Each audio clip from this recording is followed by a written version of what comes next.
Catch you already know. We got it all. We on the go, go, go. Courts ready, catch always ready. When you're ready, let's go. Courts Ready Cash. Ready when you are. Welcome back to WEFM's Midday News, brought to you with the kind compliments of Courts St. Vincent Limited. I am your presenter, Rajiv Providence. First, on the local scene.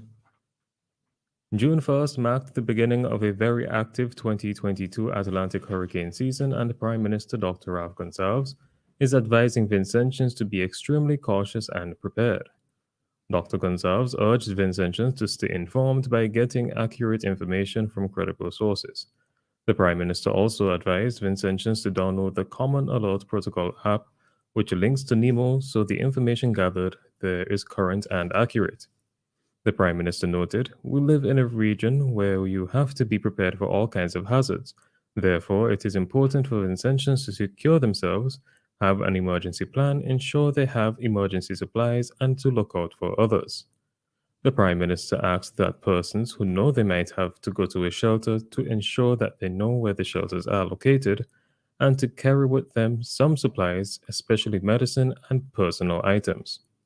For the 2022 hurricane season, the National Oceanic and Atmospheric Administration, NOAA, is forecasting a likely range of 14 to 21 named storms, of which 6 to 10 could become hurricanes, including 3 to 6 major hurricanes. After a 2-year absence, the much anticipated Fisherman's Day will be held on Monday, June 6, 2022. Speaking at the launch of Fisherman's Day early yesterday, Chief Fisheries Officer Jennifer Cruikshank Howard said this year will celebrate fishers for their invaluable contribution to food security and nutrition. Though the festivities would not be on a large scale as in previous years, Minister of Agriculture and Fisheries, Subota Caesar, said there is remarkable growth in the fishing industry and he is encouraging fisherfolk to become registered and be part of the activities. The launch took place at the Fisheries Conference Room. Fisherman's Day 2022 will be held at the Calico Fisheries Complex. It will be held under the theme Revitalization, Collective Action for the Ocean. Still on the local scene, the government's earlier decision to cut fuel excise tax to 50% allowed drivers to avoid higher petrol prices. This is according to Prime Minister Dr. Ralph Gonsalves while speaking on radio earlier this week. We hear more from the Prime Minister. But I just want people to know gasoline now is $16.35 a gallon. The real price should be $16.85. But the excise tax, we cut it by $1.50. So on every gallon you buy of gas, the government loses $1.50. Ease the burden up. Ease the burden on the individual consumer and on diesel. Lose $5 a gallon in revenue. That was the Prime Minister, Dr. Ralph Gonsalves. Minister of Finance Camilla Gonsalves on May 3rd said that all taxes paid on a gallon of gas or diesel have now been reduced to 9%. According to the Finance Minister, having the tax would cause the government to lose over $3 million in revenue over the next 3 months. On to news in the region.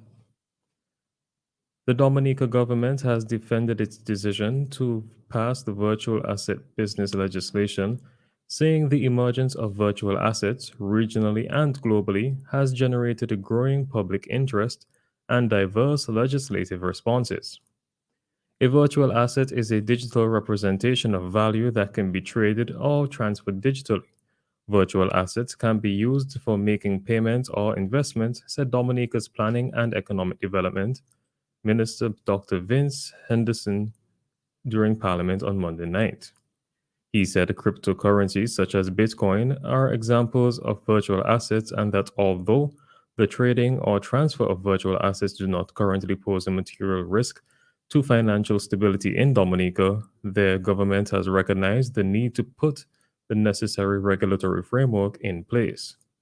He said this will ensure vigilant monitoring of this new rapidly developing and potentially disruptive financial instrument. The United States on Wednesday said it is still formulating the invitation list regarding the attendance at the Summit of the Americas to be held this month, indicating nonetheless that the 4-day event will be a success.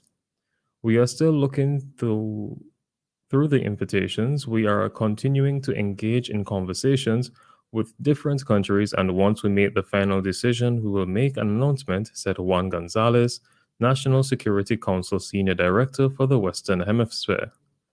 CARICOM countries are divided on whether or not to boycott the June 6th to 10th event, Prime Minister Dr. Rav Gonsalves confirming on Wednesday that he nor any other government minister will be attending the summit in protest over Washington's decision not to invite the leaders of Cuba, Venezuela, and Nicaragua.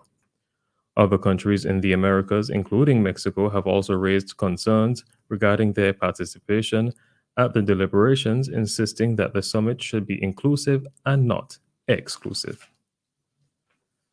On the international scene, the teenage gunman accused of shooting 10 people dead in a supermarket in Buffalo, New York, last month has been charged with domestic terrorism. Prosecutors allege 18-year-old Peyton Gendron, who earlier pleaded not guilty, was motivated by racial hatred. The suspect, who describes himself as a white supremacist, is accused of shooting 13 people in total during the massacre, almost all of them black. He will also face 10 separate first-degree murder charges. The domestic terrorism charge filed on Wednesday accuses the suspect of killing because of the perceived race and/or color of his victims. In addition, the 25-count indictment includes multiple murder charges and attempted murder as hate crimes, as well as weapon possession charges, news agency AFP reports. And finally, in sports, Juan Mata will leave Manchester United on a free transfer when his contract expires this summer.